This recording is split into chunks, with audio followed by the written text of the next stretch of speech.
Internet culture has created an entirely new language of insults, with over 80% of teens reporting they've encountered these elaborate chains of digital put-downs.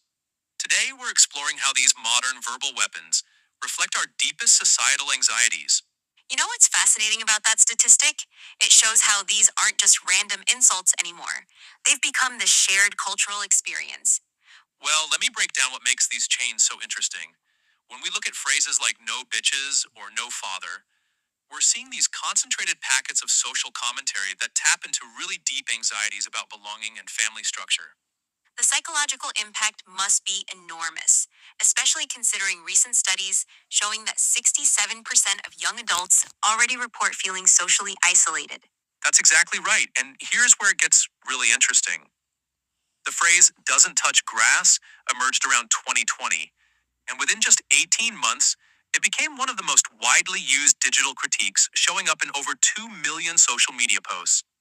How do you think these insults reflect the larger changes we're seeing in society? Well, look at gaming terminology like L gameplay. It's fascinating how it's evolved from simple gaming slang to this broader metaphor for failure. According to cultural linguists, we're seeing the fastest evolution of informal language in human history, largely driven by these online communities. The way these phrases spread through different platforms is remarkable, like linguistic wildfire. And here's what really catches my attention. These insult chains follow a specific psychological pattern. They start with something relatively mild, like zesty, then escalate to deeper emotional attacks about love and disappointment.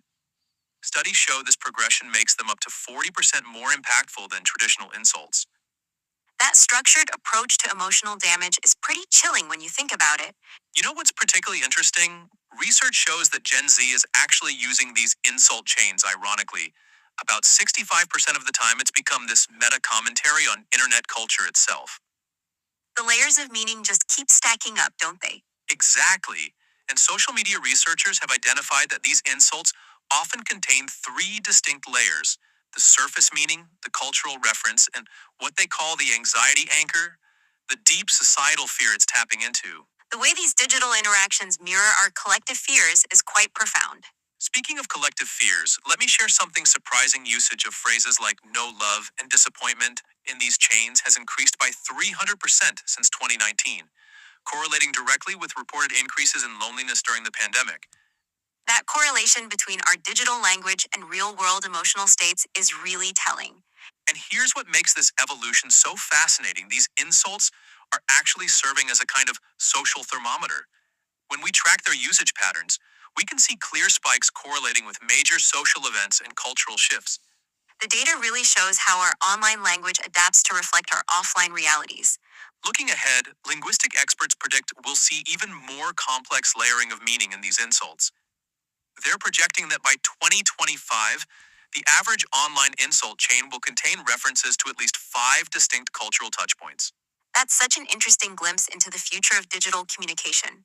Well, what we're really seeing here is the emergence of a new form of social commentary, one that's simultaneously more efficient and more complex than traditional forms of criticism. These aren't just insults, they're compressed cultural critiques that tell us exactly what we're most afraid of as a society.